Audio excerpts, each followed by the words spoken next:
Thank you very much, Chair, and thank you very much to the organization for hosting this wonderful event. I have four points that I want to cover. One is related to the heterogeneity of Southeast Asia or ASEAN. Second, looking at how reading the Southeast Asian tea leaves, which I think is really important. Three, I would like to talk about some ways to engage with Southeast Asia. And lastly, I guess the way forward. So thinking about the region itself, it is very heterogeneous. And, when we look at the Philippines, for example, minilateral cooperation with Japan and the United States, it is by far the exception in terms of how other Southeast Asian countries are forward-leaning in terms of dealing with some of the challenges of China.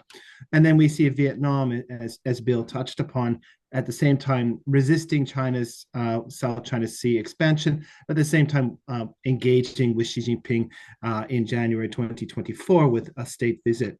So we see very different approaches within the region. I think that recognizing the heterogeneity of the region is really important in terms of how extra-regional partners, whether it's India, Canada, where I'm from, or Japan, are engaging with the region, is that we can't have a one-brush-fits-all approach to engaging with the region. Second, I think it's really important for us to be thinking about and understanding, again, the geopolitical tea leaves within the region. There's some very useful surveys. ASEAN's People's Survey, the Institute of Southeast Asian Studies Survey of Southeast Asia, as well as the China ASEAN Southeast ASEAN survey, which all demonstrate that the region has a very nuanced view about US-China competition, about the importance of engaging with both.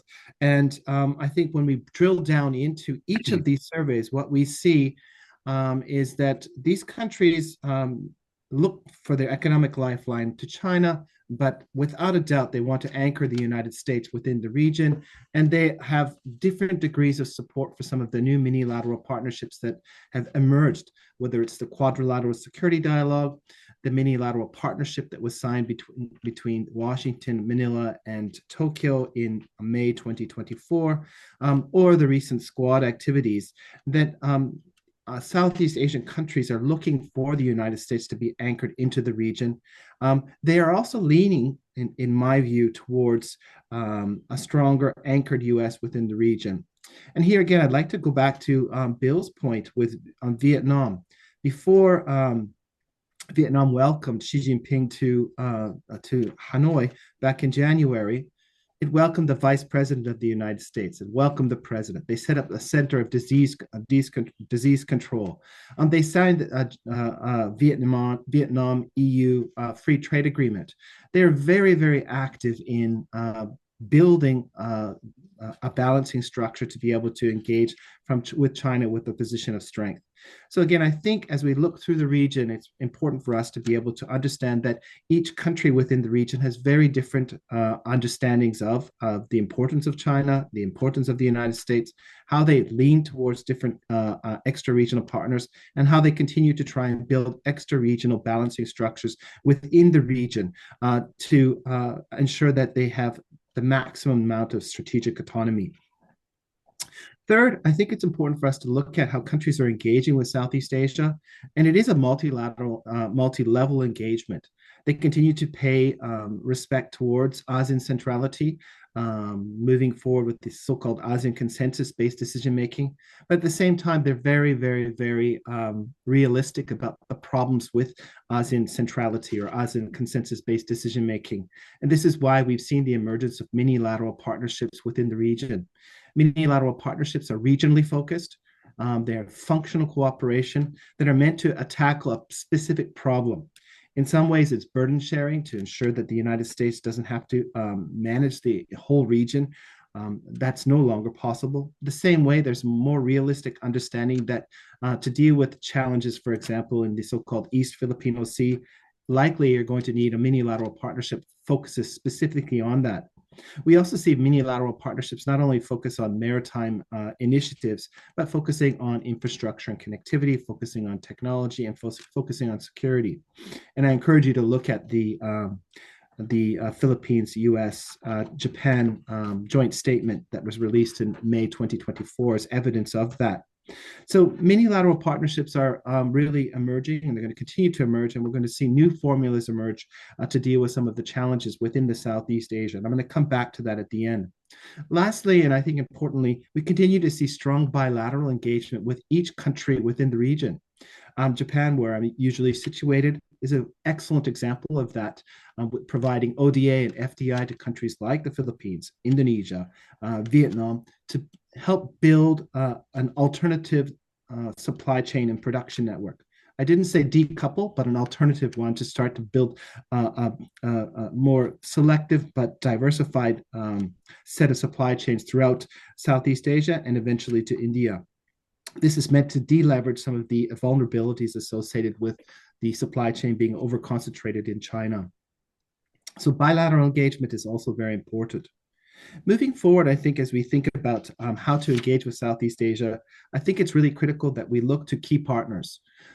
Again, if we're looking for a more forward-leaning partner, the Philippines has shown that, at least under the current Marcos administration. Whether that will continue, that's a different story. Vietnam is a leader in terms of selective diversification away from China and its supply chains, but that has limitations because of its size, population, and of course, emerging governance challenge domestically in Vietnam. There's also questions about ASEAN centrality. How much do we engage with ASEAN as an organization, or do we start to invest in ASEAN minus to be able to be a practical problem solver? It's unlikely that ASEAN is going to be able to deal with the challenges of Myanmar by itself. But if we're thinking about the South China Sea, does an ASEAN minus formula work? And what is the best way to deal with that? As we look to investing in ASEAN as an institution or an association, but also investing within the region, I think that there's some excellent patterns to be able to do that. I'm going to use the example of Japan, where I'm based, because I think it is a bridge builder, or it's an international connector. It's using infrastructure connectivity investments to build and enhance intra-ASEAN economic integration. This is important. The more ASEAN is integrated, the more Southeast Asian countries are integrated, they'll have more strategic autonomy because they have more economic choices. Public good provision is also an important example of that. It could be health infrastructure, education infrastructure, or other forms of infrastructure. We do have outside players that I think are emerging as an important but very narrow contributor to the region. For example, Canada has come into the region providing dark vessel technology to deal with illegal, unregulated, and undocumented fishing. While a small contribution to the region, this is a welcome contribution for the Philippines, Vietnam, and Indonesia. And this is a possible mini-lateral partnership moving forward to, again, provide some more public good provision to the region in a mini-lateral format.